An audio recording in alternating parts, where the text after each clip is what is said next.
Hello, Liz Barclay here. Welcome to the backinbusiness.org.uk podcast. This particular podcast was recorded on the morning of the 29th of May, and in the afternoon the Chancellor made some changes to the self-employed income support scheme. That scheme will now run until the end of August, and self-employed people will be able to make claims until then. There's more detail in my blog on self-employed income support phase 2. Check it out, and in the meantime, enjoy the podcast.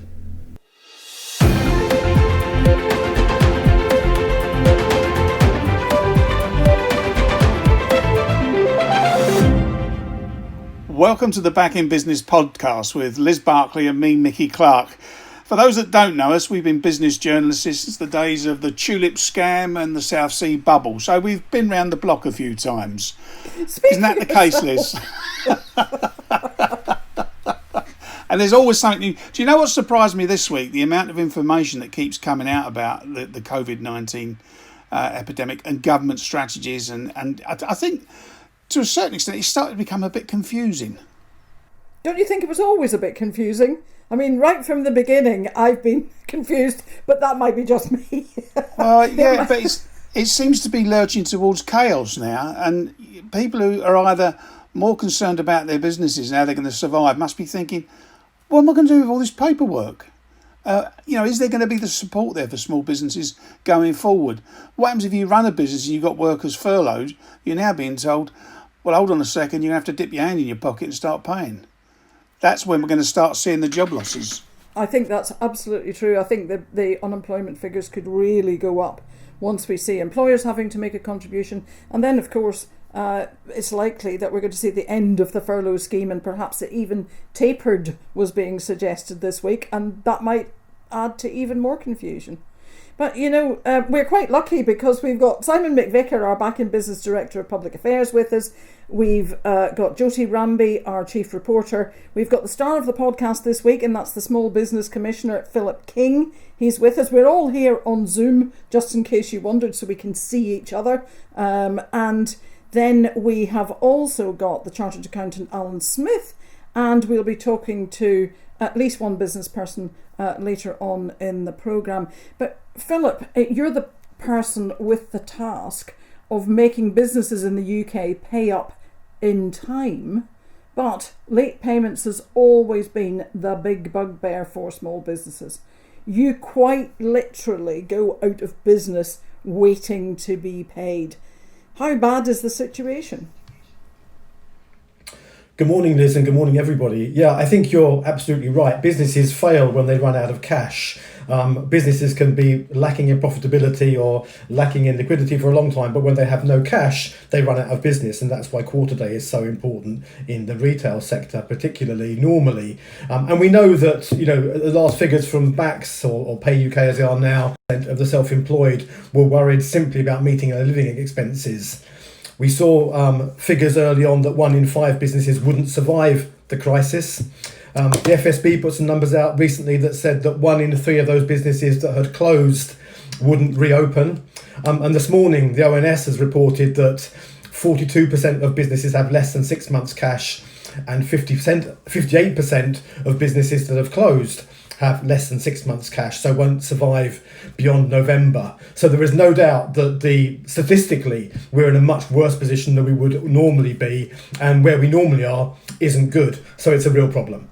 That's a pretty ghastly picture. Well, it is ghastly, but I mean, if you go back to when I first joined the BBC back in 1994, one of the first stories I covered was late payments, and I'm still covering this story, and it seems as though nothing has changed. And I go back to the days of Arnold Weinstock, Lord Weinstock of GEC.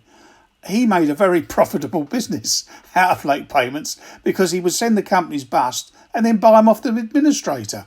And to him, that was just straightforward business. He made it very profitable. And I just don't think that it's a hurdle that we're going to get over, to be honest. That's shocking. Well, it might be shocking, but as I say, it's business. Is that an impression you still get, Philip? Is there something? Do we have to put it in the statute books to actually get this resolved? Well, I wouldn't be as pessimistic as you, people are. Mickey. I've seen some good stuff going on, and I've seen some great examples, particularly through COVID, of businesses doing the right thing. And I think that we are seeing some good examples, but you're absolutely right that there are many bad examples as well. And there've been a lot of efforts over the years to try and shift that. We've seen some really good measures. We've seen some shifts in behaviour, and what we need to do is to isolate the bad behaviour as being pockets of bad behaviour rather than being the norm. And I could sit here and recount several examples of businesses that have transformed culturally the way they treat their supply chains, and have improved their payment practice. But it's an issue that has always been there, and we need to continue to work to change the culture. And I think there are a number of ways we're doing that. Legislation plays its part, but people tend not to use it. The work that my team does in the Small Business Commissioner's office is helping to get businesses paid and is helping to drive change. And I'm currently writing to numerous businesses where we're seeing poor examples. I've got a conversation this afternoon with a big business that has taken what I think is the wrong approach, and I'm talking to them. And I'm seeing some businesses change their approach on the back of conversations that I'm having with them. So I think there are some pockets of good behaviour, and there are some glimmers of hope, but it's a long, slow journey, and we need to change the culture. Well, Philip, we're going to hear a lot more about that coming up. Maybe we can actually even give some examples of what we have seen in terms of behaviour there. But before we go into that issue in any more detail, Simon, I think the big news this week, really, for the self-employed people is that self-employed income support scheme that only launched a couple of weeks ago comes to an end.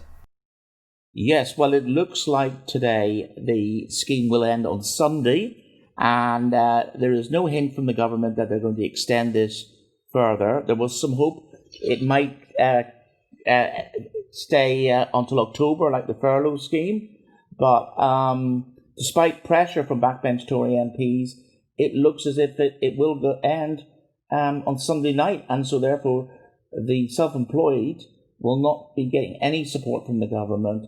And we already know, of course, that the scheme was slightly inadequate because it left out a huge, big gap of self-employed people, nearly 1 million, who weren't eligible. So the other 3 or 4 million now are going to be in the same position, and it's going to be a very tough summer. And that's the worry, isn't it, for the government?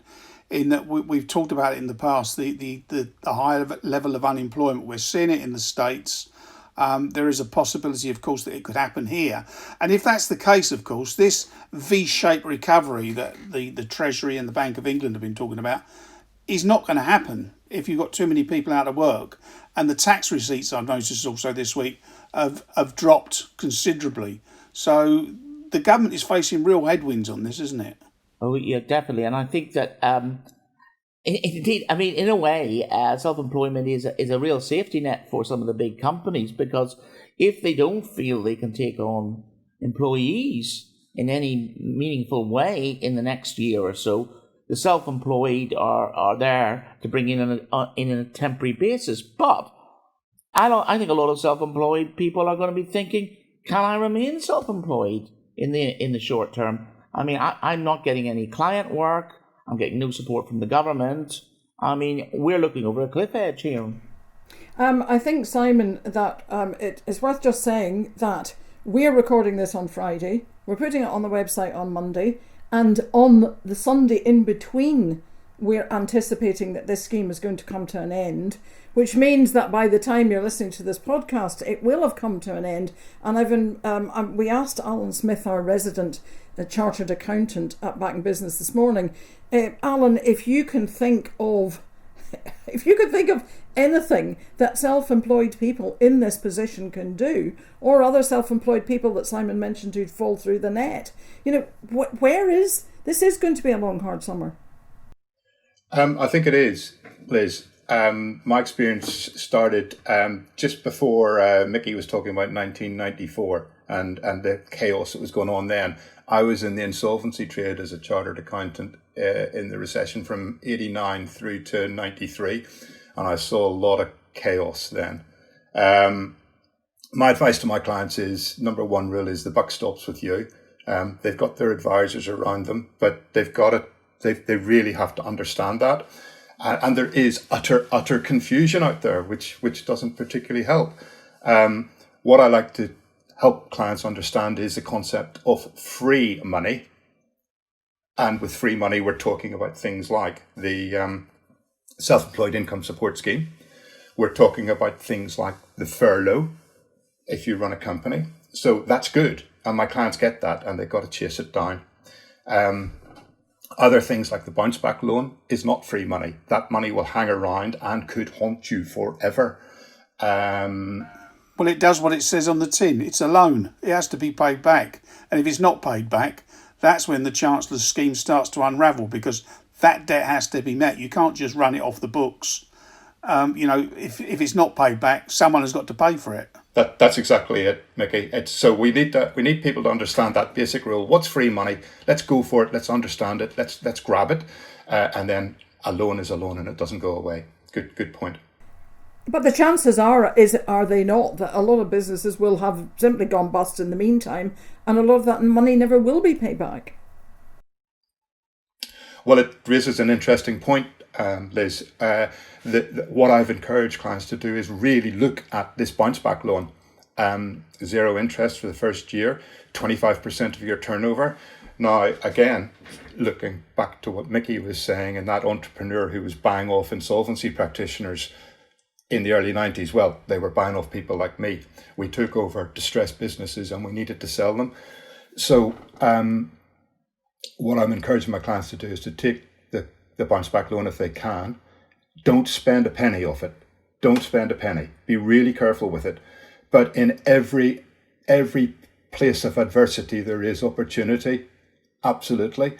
And they may be able to use that COVID loan for some canny investments, some canny purchases, and be better on the other side of this. So my that's another tip that I give people. So you're not talking, Alan, about using the loan as supplying cash flow throughout the course of the months ahead. You're saying that if you're going to use this money, use it as an investment to bolster your business, and sort of make hay while the sun shines. That's exactly what I'm saying, Mickey. It's looking at it a different way, and I think there will be opportunities out there. And no matter what way we look at this will be temporary, folks. I keep underlining that to everybody. But is the reality, Alan, not that people are taking the loan just for survival and just saying, well, we'll see what's going to be in the autumn and in next year. But if we can get through with this loan, we're taking it. That's what I've been hearing anyway.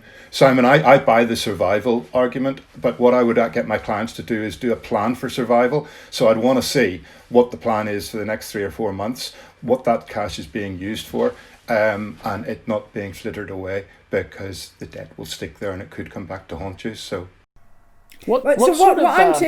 sorry, Simon. Sorry. So from your point of view, Alan, looking like 6 months hence, are you seeing an economic disaster facing the country, or do you think people will be canny and will find ways of making their businesses survive? Well, if it's anything like the experience that we went through from the tail end of 89 to 93, there is a big reshake. There is a big reset.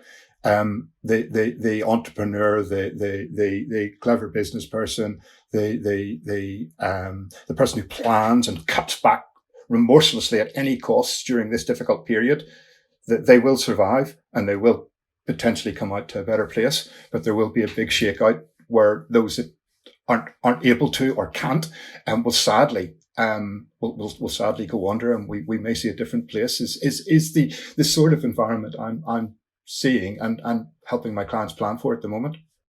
Now, I know you've written about this before, things got really tough, and you've given us access to that list of tips and hints. But what you seem to be saying, 2 things. One is, if you've got really good advisors, use them. This is the time to be in contact with your accountant and whoever else it happens to be who can advise you. And 2, these may be the businesses that, if they are canny and keep this money aside, are able to take some risks and innovate us out of this mess. Correct, Liz. So the advisor checklist that I'd always remind clients are your accountant or chartered accountant, your solicitor. But then there's also the free support. And very often my clients are paying for it, but they forget about it. And it does frustrate me. But I like free. Free's good. So FSB have got wonderful resources and help and advisors. And equally, IPSI have the same. So I would look across my client base and I'd say probably 90% would be a member of one of those two. And if you're not a member of one of those two, you've got to ask why not. I see Philip is nodding in agreement at anything. Philip, the word free seems to resonate with you too. Have you got anything you can add on this front? No, I think the points Alan's making are absolutely right. All I was nodding particularly because the services that my office gives are free. So businesses that are struggling to get paid can ring us. We do give advice. We've collected £500,000 for small businesses since COVID started. Collected £7.2 million so far in total, and that's what we're there for. And I think he's absolutely right. The FSB, IPSI, other organisations have got great resources available, at incredibly good value. But we're also a free service, and come and talk to us. Okay, because I think for companies not getting the payments in, not getting their invoices paid, that's where the real disaster can strike too. Even if you have got loans in the bank. And can I just take it back to the self-employed angle again, where my view is, if self-employed people can hang on in any way through this summer, I think there's going to be big opportunities in the next year for them. Because as I say, I do not think the big companies will want to invest that heavily in employment, but the work still needs to be done. And I think they're going to be looking for maybe self-employed solutions. So I think in the short term, it's going to be really tough. But if they can hang on, maybe it'll be quite good for self-employed people. Well, I don't know whether Alan would agree with that or not, but there you go. I think, Simon, we're all smiling because I think we're all self-employed around here, including our two guests we're going to talk to in a minute. So, what you're basically doing is saying there's work for us, guys. Well, hopefully. Providing you're not in the aerospace industry, the automotive industry, retail, or hospitality. I know, and that covers quite a lot. Can you tell us if you're listening? What about you? Are you optimistic that there might be opportunities out there for you? Are you optimistic that you'll survive this long hot summer, as Simon and Alan have been calling it? And then again, on the late payment issue, are you getting your invoices paid on time? Are you struggling to get the money in? You can contact us. Email us at contactus@backinbusiness.org.uk. Visit the website, find us on LinkedIn, or we're on Twitter at business_backin. And we will be back in contact with you if you get in contact with us. What a treat! Let's move it on a bit. Our chief reporter, Jyoti Ramba, has been hearing from small businesses, people in the creative sectors. What are they saying to you, Jyoti? So creative industries has been one of the biggest sectors that's always suffered from late payment. So I've been speaking to quite a lot of people who've had to deal with late payment and the impact it's had on their business. So I've spoken to a photographer who works across events, and she's been working with a client on a long-term basis. And one of the things she's always said was that she always has to chase them for payment, and it's resulted in her being in debt. Often she has to find herself relying on overdrafts from a bank to survive in the interim periods. And she has raised this with the client, but she doesn't want to push them too much because she relies on them for the work in the first place. And Philip, does this sound familiar to you, that, dare I say it, all your eggs in one basket? And that's part of the problem, isn't it, when you're chasing late payments? Yes, it is, Mickey. I think you're right, and I think I have absolute sympathy with the photographer that Jyoti's talking about, because it is really tough when you're trying to get business and you don't want to upset your client and so on. My view on this is that at the very outset of the relationship, someone says to you, "Will you provide a service next Saturday?" The response to that is, "Yes, I will. Will you pay me the Saturday after, or on the day, or in 30 days, or whatever it is," and get them to agree to that in writing, because that gives you something to fall back on. And I think there's always a point at which the supplier has power. I was interviewed for a video Vox thing a while back by a video company, and the guy said to me, "You know what, we never get paid by one of our biggest clients. It's a real challenge." And I said, when you've got money outstanding, talk to them the night before you're about to film for them and say, "If you don't get payment authorised to me, I'm not turning up tomorrow morning." And I was interviewed by him a few months later, and he said, "You know what? That absolutely worked. There was a moment when we had real power and we just flexed it a bit, and we've now changed the way they pay us." And I think businesses, all too often small businesses, feel they're completely powerless. That's why my office exists, to give them a voice. But actually they're not always as powerless as they think, and they have to make sure that they get the agreement in place and they really push hard. And no one should be afraid to ask for money that's theirs. But Jyoti, is that not the problem? People are afraid. Yeah, I was going to say that's a really good point, and I think that's it. And I think it's not just afraid. I think from what I've heard, people have just sort of accepted it as a norm that they're going to be paid late. So I spoke to another photographer actually, who's worked in the music industry for 20 plus years. And he said that he's developed his business model around the fact that he's always going to get paid late. And he goes, most of the time he doesn't get paid till sometimes a year after doing a job. And he's just accepted it. And do you think that's the right way forward, Philip? Absolutely, it's not. If we assume that's going to happen, it probably will happen. And I think that, if you don't ask for money, you won't get it. And if you don't set out your stall early doors about what your expectations are, then you run the risk of being walked all over. And I talk to so many small businesses that are just effectively saying, "I have no choice, it's all I can do." And I do understand how difficult it is to ask for money. I do understand that you feel powerless when you're up against a massive organisation that is much more powerful than you are and so on. But at the end of the day, and I'm sure we're going to come on to this, not being paid has a real emotional impact on people. And we need to get big corporates to move away from the transactional view and onto the emotional view of what they're doing to small businesses. And when I talk to chief execs of large businesses, as I have been over recent weeks, all too often they don't even think about the impact they're having. And so small businesses need to be willing to stand up and say, "You know what? If you don't pay me today, I can't feed my family. It's really important," and get businesses to bat for you. Do you think that businesses are doing it on purpose? Are they using small businesses, freelancers, almost as a bank? Because I know at the moment that I'm up against a situation, even after all these years as a freelance, where I haven't been paid by a big organisation for months, but it's their processes that are the problem. They simply, I suspect, just keep processing me and reprocessing me and never actually getting the money out the other end. But the result's the same, Liz. It is. You don't get paid. I don't get paid. That's why and they my put these bills don't get processes paid. into place. Yeah, it just rolls it around. It's not just small companies. You go back many years, there was a big food producer, Northern Food, which was doing very well.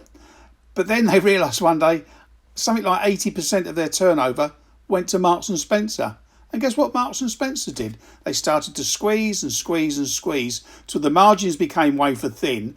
Northern Food had no recourse. There was no way to come back and say, "Come, you can't do this to us." They had to go out and find new clients.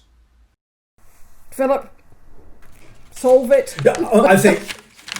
No, I don't think. I think that there is an element. Mickey shared the Weinstock GE example from years ago. And I think there are businesses that do deliberately exploit their supply chains, and we've called some of those out in recent reports and so on. But I think generally, the biggest issue is inefficiency and incompetence in large businesses. And I talk to numerous businesses where we have bad examples of people being paid and things just don't get through the system. And one of the big challenges for me is that big businesses often have a very complex system that when it works really well. So you get it into the system automatically, goes through, comes out the other side. And then I hear small businesses say, I don't trust the big system. I'm going to send it to my mate in Warwick and he'll make sure it gets walked through for me. Well, guess not what? The guy in Warwick isn't in this week. He's too busy to do it. And it sits there for a month before he even looks at it. So sometimes, one of the questions I say to small businesses always is, before you supply, and particularly before you invoice, find out what their requirements are. Find out what you need to do to get paid. If it needs to be on pink paper in font of 14 and sent to Glasgow, then do that. If that's what gets you through the system, help it. Philip, can I introduce you to two other people on this call? One is Lisa, who is an HR consultant, Lisa's Seagroat, and the other is Annabelle Kay, who is MD of Coffee Clutch. And that provides contracts for small businesses and micro businesses and so on to use when they're contracting with somebody else. Both of them have been nodding their heads as we've been talking about all of this. Who wants to jump in? Come on, Lisa, Annabelle, you guys get in and tell us what your experiences of all of this is. I work with lots of micropreneurs, VAs, web designers, digital marketers, really in the modern space. And I agree with Jyoti that people are afraid if they kick up a fuss, they're not going to get paid. I've been there myself. We're celebrating 40 years in business, and my entire business model has entirely focused on getting paid. I think a lot of small business coaches teach people how to get business, but if you want a coach on how to get paid, you'll go a long way. Perhaps Philip's going to be in big demand. And I do a lot of work in that space. My rules are I never let any client be more than 20% of my turnover, because that's my drop dead budget of, if you won't pay me, I'm not servicing you. And I think that businesses get into problems when they've got one really big customer and they daren't. But I also teach the people I work with and set up the contracts that a customer is someone who pays you. If they haven't paid you, they're not a customer. They're just a time suck, because they're self-employed people I can't get today back again. If someone's promised to pay me for that day and they never do, I can't reverse time and rebill today. And some of it is complete lack of understanding by corporate executives. They get paid at the end of the month anyway, until we get to the end of the furlough scheme, when they're going to find out what our life is like. Which is, you might get paid, you might not get paid, the check's in the post, the backs went out with the wrong reference on it. The mental health problems in the freelance industry that are created by having regular monthly bills as a person and regular monthly bills as a business, and having an income that depends entirely on the whim of some executive remembering to sign an authority, is incalculable. I think if someone did the research, you would be amazed what that costs the country and us personally.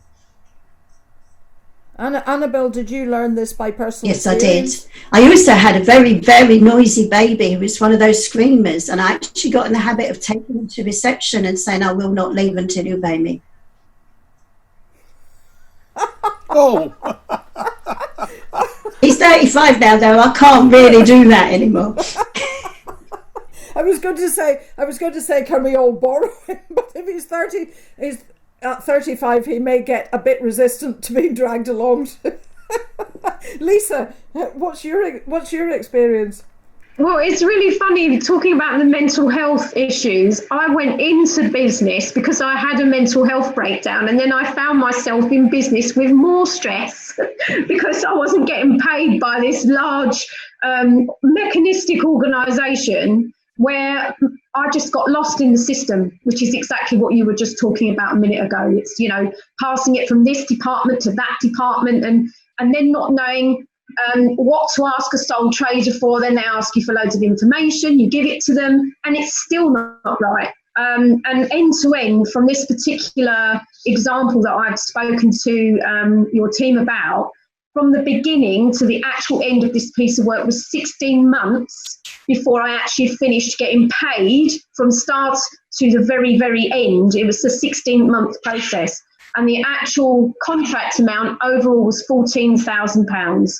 So that was huge amount of money. And I am fortunate enough that I had a diverse client base, so I wasn't over-reliant on that one particular contract. But I was, and I'm quite happy to say, because I was new to business then, I was completely blown away by the fact that they'd approached me, you know, a little sole trader person, a little HR lady, to do this piece of work for them. So I was a bit blown away by the brand at the beginning. And then at the end of it, I thought, I'm never working for that brand ever again. So, you know, the mental health ramifications were massive, the stress, the worry. I'm just fortunate that I'd got other income coming in. So I wasn't, as I said, over-reliant on just that one piece of work. But for those people that are, I can't imagine how horrendous that must be for them. Remind me not to upset you two.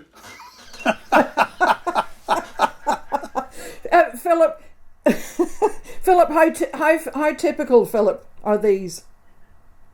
I mean, they're absolutely typical. I mean, I talk to small businesses all the time, and I hear things about mood swings, behaviour relationships, relationship breakdowns, well-being, mental health, sleep deprivation, eating disorders. All of these things come from food. I talked to a small business just before Christmas. She'd expected £36,000 in on the 21st of December. It didn't come in. Over Christmas, she had £3 in her business account. Her entire Christmas was ruined. The money came in on the 6th of January, and when she challenged to find out why it hadn't come in before, the reason was that the person that was going to process it had just gone off a couple of days early and was going to do it when they came back. And for them, it was just a transaction. It was nothing more than that. For her, it was Christmas absolutely ruined for her and her family. And what I say to big businesses very often is that what might be 10 rows on a spreadsheet for a corporate business is feeding the family for a micro business owner. And we have to understand that humanized emotional impact of what's going on here. Alan, how do you advise your clients if they're in this position? It comes down to basically the point I said earlier, Liz, which is they really do have to understand that the buck does stop with them, but to take the advisors that are around them and take that advice on board to help carry it forward. In terms of navigating the specific point about late payments, I always say, go first to your actual procurer. So not the guys that are sitting in the accounts department paying the checks, but absolutely have that key relationship with the person that you're doing the work for, because they can carry a lot more clout than you will. So communication lines with that person and get them to do the spade work for you. It doesn't always work, but it helps. Philip, Liz. Philip, does the small claims court still function as such? Is that a way forward? Yes, it does. It is. And money claims online is a pretty easy process to use, which is all online and so on. So yes, it does. And I think the point here, and Alan just said it, is, very often the best ally you've got is the person that wanted you to do the work for them in the first place. If you can get them on side batting for you inside the organisation, accounts payable departments might well be, offshore somewhere. So talking to anybody that does anything other than follow a script is really difficult. So often you need someone batting for you internally.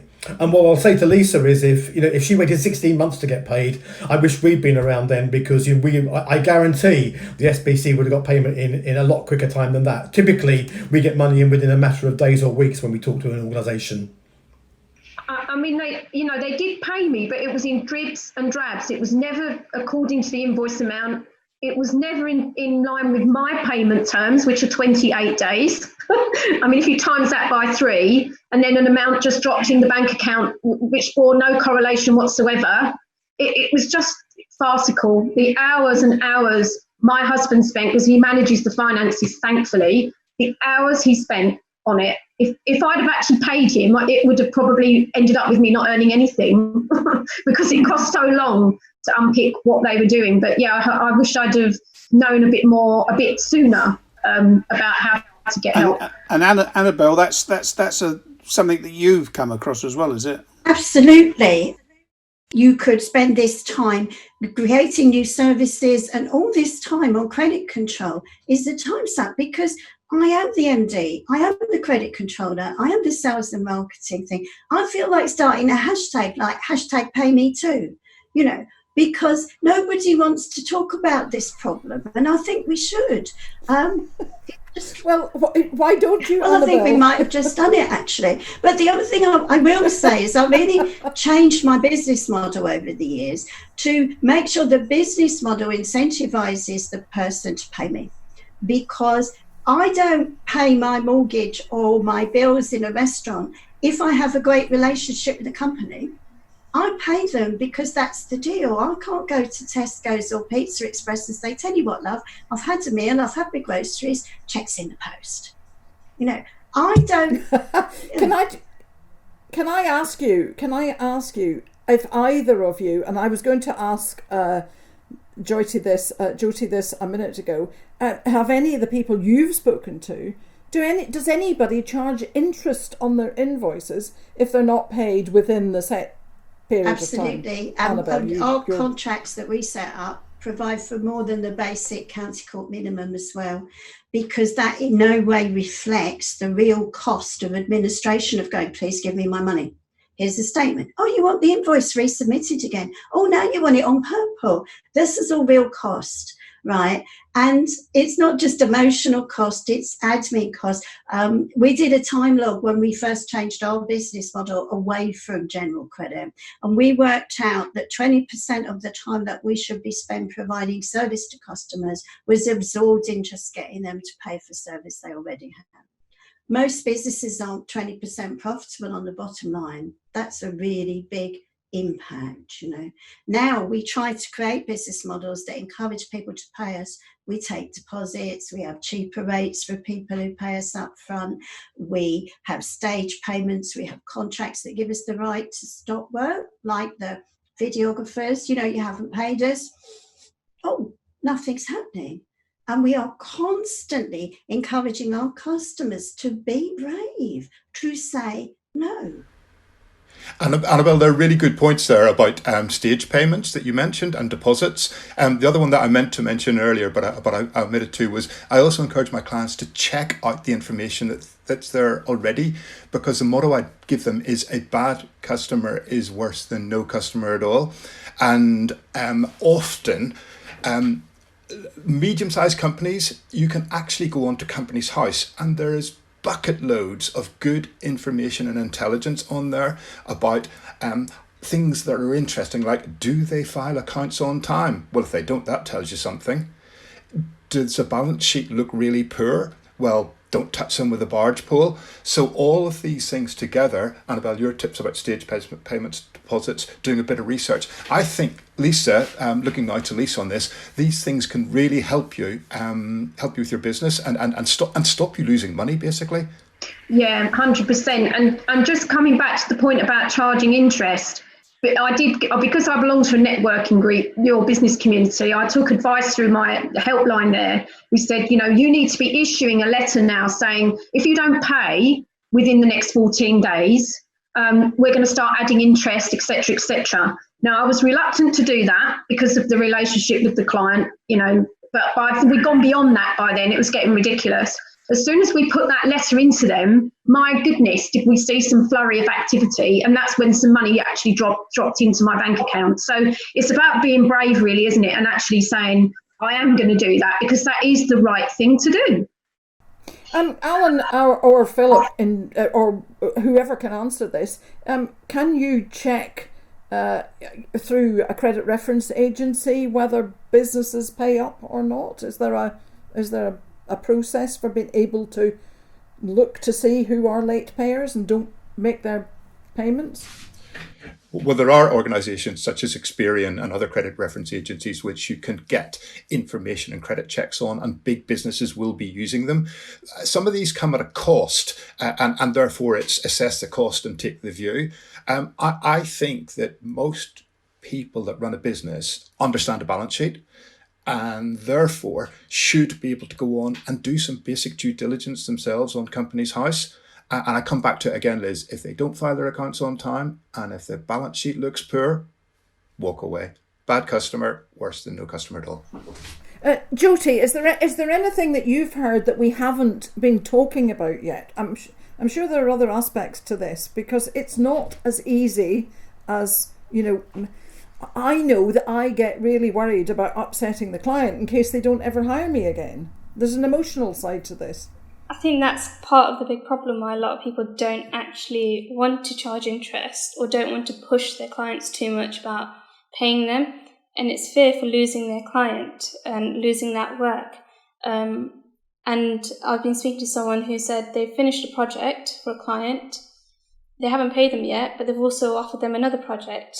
Now they're in this position where they want the work, but they also need the money. But they don't want to lose the prospect of having that other work as well. So you're in a catch-22 situation. And then it appears to me you're always in a catch-22, Annabelle. Yes. And then Annabelle, you're on mute. Oh, there you go. You were on mute. Sorry, I was going to say, I hear that, but you can change that. The thing is, we are in business. We have the power to change things. So what I do, all my invoice chasing and stroppy stuff with interest and sue letters, as I call them, go out from an accounts at email. And if a client then comes in and says, I'm terribly, terribly sorry, blah, blah, blah, something went wrong, blah, blah, blah, and I believe them, I go, I'll tell accounts to back off them. Right? I actually have, accounts at, I'm thinking of having I will sue you at as an email address as well, and just go, I'm sorry, just like they do. It's an automated system. And by the way, our interest on late payments is automated. And I go, well, according to the computer, you're wrong. We have a hard time stopping it. It will keep accruing interest until you clear the account. Nothing I can do. Annabelle, I can't reprogram it. Annabelle, have you ever tried to quantify how much business you have lost because of late paying clients and your decision to drop them from doing future work? Is it a figure you can quantify? Over the years, we lose about 5,000 every 3 years in bad debts, right, which is a real cost to a small company, and we've done everything we can to get rid of that. And we lose about 2,500 in people who won't do business with us. But on the other hand, I suspect that people who won't do business with us because we insist on getting paid would have gone into the bad debt box as well. I can't prove it because I didn't do business with them. So although there is a cost of refusing to do business with people who won't pay you, in our business, it's a lower cost than doing business with people who don't pay us. Nothing's free in business, is it? Definitely not. Philip, what are you taking away from this conversation? Liz, I think Annabelle's point is really right, isn't it? If you don't get paid, it's not just you don't get paid, but you've spent time doing something for what not paid. You could have been doing something else with that time, and you're wasting time chasing. So there's a massive cost that's more than just the value of the debt. Every business has the legal right to charge interest. Without giving any notice in advance. They can charge 8% above base just by sending an invoice for those charges. My team has, and my website has got a calculator on it, will help you work out what the interest you can charge is. I know a small business that immediately she isn't paid, she just sends an invoice for late payment charges and interest. There's a standard charge you can levy. There's interest. She doesn't get that paid very often. What happens is the original invoice does get paid. So rather than ring up and chase, she just sends an invoice. I think Alan's point about checking in advance is really good. And there's a payment practice reporting portal that every large business has to report every 6 months on their payment performance. You can look on that, you can see the average time they take to pay, the range across which they're paying invoices, and if they're paying their average invoices on 34 days and they want you to give them 90 days credit, there's an obvious question there, which is why would I do that? So look at that. And the point around, the credit reference agencies do have balance sheets and so on, as Alan says. They do capture payment record information, which can be looked at. So find every source you can. And, very often in a local community, you've got local contacts and you'll know people that have dealt with businesses locally and will be able to tell you how they've behaved. So find out from them. But if you take business for which you're not going to be paid, you really are kidding yourself and you're wasting your time, money and effort, and that's not to anyone's benefit. Simon, I know you had a few questions that you wanted to put to Philip. Are you with us? Well, chomping at the bit. First of all, I'd just like to say, Philip, I think you're bringing tremendous energy and empathy to the role, and that's what is needed more than anything else in this role. But I remember just before the general election, I'd been talking to Bays about giving the Small Business Commissioner some more powers, legal powers to maybe name, shame, fine, along the Australian line, because I'm a very big advocate of the Australian Small Business Commissioners. And it looked as if that was going to happen. And then the general election happened and everything seemed to stop. I mean, do you think you're going to get more powers? And if you did want some more powers, what one power would you like? Other than the magic wand. Yeah, well, that's the obvious one. I talk to Kate Carnell in Australia regularly, and I'm a big advocate of what they do out there and what they've done out there.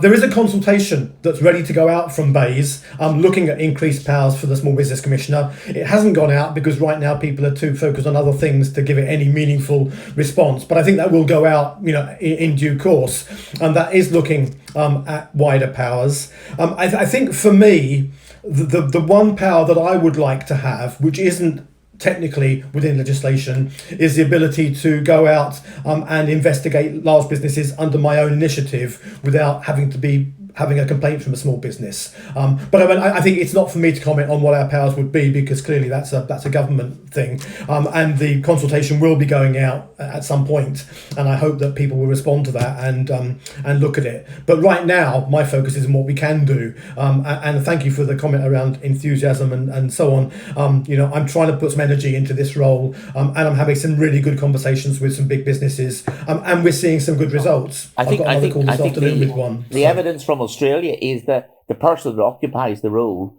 is really important, and you need to have that energy. And I would like to think that we in Back in Business might be able to help in the consultation. We're going to do a survey of small businesses, and anything you would like us to ask, we could maybe put into that survey. Also, Philip has already agreed that if we get some questions in on late payments, he'll come back and do a question and answer session. I think I'm right, Philip, in saying you've agreed to do that. Very happy to do that. Yeah. So what 90 days credit. What we would sorry, Mickey. You could do it on 90 days credit. My services are all free, Mickey. We don't charge a penny to anybody. I tell you what, if he's waiting for money from us, you're going wrong. It could be even longer than the 90 days. But Philip, we are going to ask for people to tweet us and email us and so on. And we will definitely come back to you on that. And thank you ever so much, A, for joining us now, and B, for agreeing to do that. That's absolutely terrific. Simon, is there anything else that we need to know about this week? Yeah, there's a lot going on, Simon. Day after day, something new is emerging. You're the man to tell us what it is. Well, it seems that the Prime Minister's been like Santa Claus, and every day he's giving us a little present, opening up to maybe distract from some of those other problems. But, I think we've got to keep our eye on the business situation and the economy. I think things are not looking really good. This is not going to be a V shape. This is going to be a very long recovery. And I really feel that small businesses need to really get their voices heard. And I think if people could just send us in their experiences and their problems, we will do our best then to communicate this through the podcast and through work with Parliament, etc. And of course, Jyoti is here. She's our chief reporter, and she's on standby to report to the team and get the guests on to the podcast. We're writing blogs all the time. We really want to hear from you, and we are talking to politicians as much as we possibly can. But I think that's got to be all from us for this week. Email us with questions for Philip about late payments or anything else that you'd like to tell us. It's contact us at backinbusiness.org.uk. Visit us on the website, find us on LinkedIn, or we're on Twitter at business_backin. We want your experiences, your stories, your questions, and next week we'll be talking about what's happening in the cafes and restaurants around the UK, and we'll see you then.